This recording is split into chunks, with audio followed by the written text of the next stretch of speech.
पुस्तक का नाम गायत्री महाविज्ञान प्रथम भाग। लेखक युग ऋषि वेदमूर्ति तपोनिष्ठ पंडित श्री राम शर्मा आचार्य। ऑडियो 11।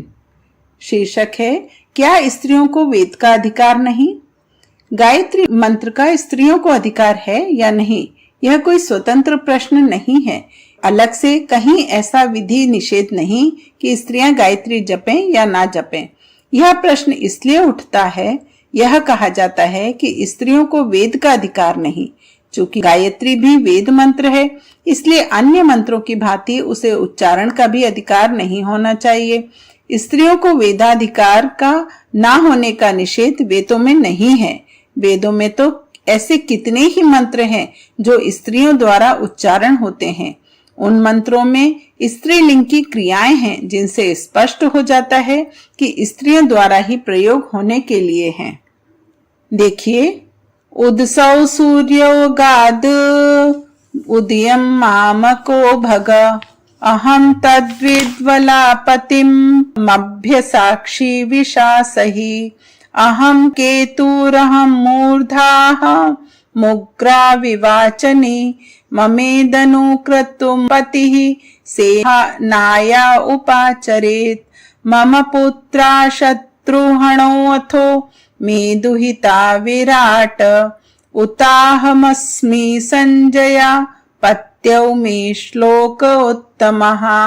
अर्थात सूर्योदय के साथ मेरा सौभाग्य बढ़े, मैं पतिदेव को प्राप्त करूं, विरोधियों को पराजित करने वाली और सहनशील बनूं, मैं वेद से तेजस्विनी प्रभावशाली वक्ता बनूं, पतिदेव मेरी इच्छा ज्ञान व कर्म के अनुकूल कार्य करें, मेरे पुत्र भीतरी व बाहरी शत्रुओं को नष्ट करें, मेरी पुत्री अपने सद्गुणों के कारण प्रकाशवती हो, मैं अपने कार्यों से पतिदेव के उज्जवल यश को गाऊं।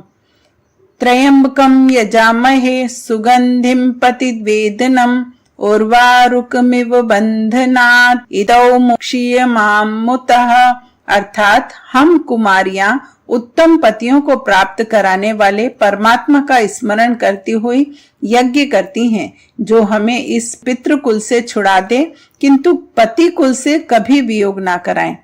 आशासाना सोमनसम प्रजाम सौभाग्यम रय्यम पत्युर अनुव्रता भूत्रा सन्नः रस्वामृतायकम। वधु कहती है कि मैं यज्ञादि शुभ अनुष्ठानों के लिए शुभ वस्त्र पहनती हूँ, सौभाग्य आनंद धन तथा संतान की कामना करती हुई मैं सदा प्रसन्न रहूंगी। वेदो असि वित्तिरसि वेद से त्वा वेदो में विंद विदेय घृतवंतम कुलायिनम रायस्पोंशम सहस्त्रिणम वेदो वाजम ददातु में वेदो वीरम ददातु में। आप वेद हैं, सर्वश्रेष्ठ गुणों और ऐश्वर्य को प्राप्त कराने वाले, ज्ञान लाभ के लिए आपको भली प्रकार प्राप्त करूं। वेद मुझे तेजस्वी कुल को उत्तम बनाने वाला, ऐश्वर्य को बढ़ाने वाला ज्ञान दें। वेद मुझे वीर श्रेष्ठ संतान दें। विवाह के समय वर वधु दोनों सम्मिलित रूप से मंत्र उच्चारण करते हैं। समञ्जन्तु विश्वे देवाः समापो हृदयानि नौ समं मातरिश्वासं धाता समुद्देष्ट्री दधातु नौ। अर्थात सब विद्वान लोग यह जान लें कि हम दोनों के हृदय जल की तरह परस्पर प्रेम पूर्वक मिले रहेंगे। विश्व नियंता परमात्मा तथा विदुषी देवियां हम दोनों के प्रेम को स्थिर बनाने में सहायता कर। स्त्री के मुख से वेद मंत्रों के उच्चारण के लिए असंख्यों प्रमाण भरे पड़े हैं। शतपथ ब्राह्मण में यजुर्वेद के मंत्र त्वष्ट्र मंतस्त्वा में सपेम, इस मंत्र को पत्नी द्वारा उच्चारण करने का विधान है। शतपथ में स्त्रियों द्वारा यजुर्वेद के मंत्रों के उच्चारण का आदेश है। तैत्तिरीय संहिता सुप्रजस्त्वाम्बयम आदि मंत्रों को स्त्री द्वारा बुलवाने का आदेश है। आश्वालायन ग्रहम सूत्र पाणी ग्रहण आदि गृह्यम में भी इसी प्रकार यजमान की अनुपस्थिति में उसकी पत्नी, पुत्र अथवा कन्या को यज्ञ करने का आदेश है।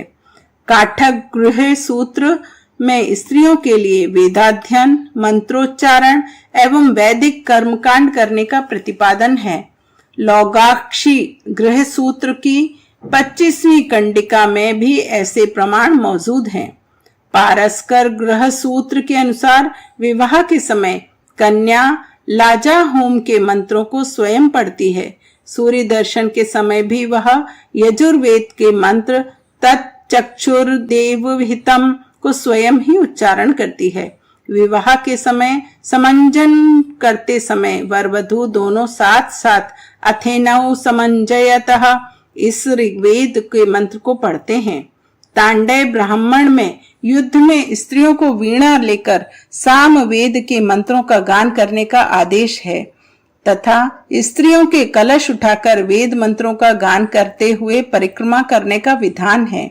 ऐत्रेय में कुमारी गंधर्व ग्रहिता का उपाख्यान है, जिसमें कन्या के यज्ञ एवं वेदाधिकार का स्पष्टीकरण हुआ है। कात्यायन श्रौत सूत्र आदि में ऐसे स्पष्ट आदेश हैं कि अमुक वेद मंत्रों का उच्चारण स्त्री करे। लाट्यायन श्रौत सूत्र में पत्नी द्वारा सस्वर सामवेद के मंत्रों के गायन का विधान है। सांख्यायन श्रौत सूत्र के आश्वालयन श्रौत सूत्र में इसी प्रकार के वेद मंत्रोच्चारण के आदेश हैं। मंत्र ब्राह्मण के में कन्या द्वारा वेद मंत्र के उच्चारण की आज्ञा है। नीचे कुछ मंत्रों में वधु को वेद पारायण होने के लिए कितना अच्छा आदेश दिया है। ब्रह्मा परम युज्यताम ब्रह्म पूर्वम ब्रह्मांततो मध्यतो ब्रह्म सर्वतः अनाव्याद्याम देवपुराम प्रपद्य शिवास्यो नापतिलोके विराज। हे वधु, तुम्हारे आगे पीछे मध्य तथा अंत में सर्वत्र वेद विषय ज्ञान रहे। वेद ज्ञान को प्राप्त करके तदनुसार तुम अपना जीवन बनाओ। मंगलमय सुखदायिनी एवं स्वस्थ होकर पति के घर में विराजमान और अपने सद्गुणों से प्रकाशवान हो। कुलायिनी घृतवती पुरंधी स्योने सीद सदने पृथिव्याः अभित्वा रुद्रावसवो गृणीत्वीमा ब्रह्म पिपी सौभगाय अश्विन अध्वरयः साधयताम इहित्वा। हे स्त्री, तुम कुलवती, घृत आदि पौष्टिक पदार्थों का उचित उपयोग करने वाली, तेजस्विनी, बुद्धिमती, सत्कर्म करने वाली होकर सुख पूर्वक रहो। तुम ऐसी गुणवती और विदुषी बनो कि रुद्र और वसु भी तेरी प्रशंसा करें। सौभाग्य की प्राप्ति के लिए इन वेद मंत्रों के अमृत का बार बार भली प्रकार पान करो। विद्वान तुम्हें शिक्षा देकर इस प्रकार की उच्च स्थिति पर प्रतिष्ठित कराएं। यह सर्वविदित है कि यज्ञ बिना वेद मंत्रों के नहीं होता और यज्ञ में पति पत्नी दोनों का सम्मिलित रहना आवश्यक है। रामचंद्र जी ने सीता जी की अनुपस्थिति में सोने की प्रतिमा रखकर यज्ञ किया था। ब्रह्मा जी को भी सावित्री की अनुपस्थिति में द्वितीय पत्नी का वरण करना पड़ा था, क्योंकि यज्ञ की पूर्ति के लिए पत्नी की उपस्थिति आवश्यकीय है। जब स्त्री यज्ञ करती है तो उसे वेदाधिकार न होने की बात किस प्रकार कही जा सकती है। अयज्ञो वा एष योः पत्नीकः तैतिर्य, अर्थात बिना पत्नी के यज्ञ नहीं होता। अथो अर्धो वा एष आत्मनः यत् पत्नी, तैतिरीय में बोला है, अर्थात पत्नी पति की अर्धांगिनी है, अतः उसके बिना यज्ञ अपूर्ण है।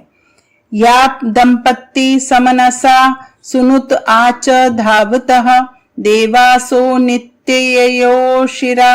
ऋग्वेद। हे विद्वानों, जो पति पत्नी एक मन होकर यज्ञ करते हैं और ईश्वर की उपासना करते हैं, भीत्वा तत्स्त्रे मिथुना अव्यस्यवो गवन्यतः द्वाजनः स्वर्यन्तः समूहसि। ऋग्वेद। हे परमात्मा, आपके निमित्त यजमान पत्नी समेत यज्ञ करते हैं। आप उन लोगों को स्वर्ग की प्राप्ति कराते हैं, अतः वे मिलकर यज्ञ करते हैं। अग्निहोत्रस्य शुश्रूषा संध्योपासनमेव च कार्यं पत्न्या प्रतिदिनं बलिकर्म च नैतिकम्। पत्नी प्रतिदिन अग्निहोत्र, संध्योपासना, बलि वैश्य आदि नित्य कर्म करे। यदि पुरुष ना हो तो अकेली स्त्री को भी यज्ञ का अधिकार है। देखिए, होमे कर्तारः स्वयं त्वस्या संभवे पत्न्यादयः गदाधाराचार्य। होम करने में पहले स्वयं यजमान का स्थान है, वह ना हो तो पत्नी, पुत्र आदि करें। पत्नी कुमारः पुत्री च शिष्यो वापि यथाक्रमं पूर्वपूर्वस्य चाभेव विदध्यातु उत्तरोत्तरः। यजमानः प्रधानः स्यात्, पत्नी पुत्रश्च कन्यका, ऋत्विक् शिष्यो गुरुर्भ्राता, भागिनेय सुतापतिः। उपर्युक्त दोनों श्लोकों का भावार्थ यह है कि यजमान हवन के समय किसी कारण से उपस्थित ना हो सके तो उसकी पत्नी, पुत्र, कन्या, शिष्य, गुरु, भाई आदि कर लें।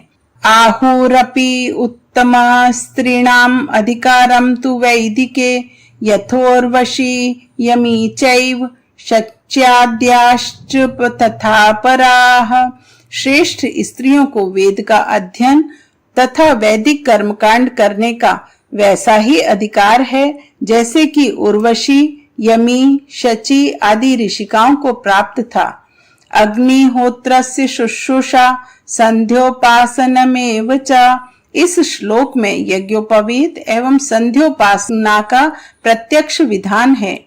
या स्त्री भर्त्रा वियुक्तामपि स्वा आचरैः संयुता शुभा सा च मंत्रान् प्रगृह्णातु सभर्त्रीः तदनुज्ञया।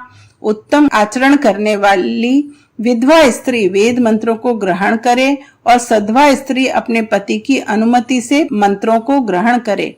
यथाधिकारः श्रौतेषु योषितां कर्मसु श्रुतः एवमेव अनुमनस्मनयस्व ब्राह्मणी ब्रह्मवादिनाम।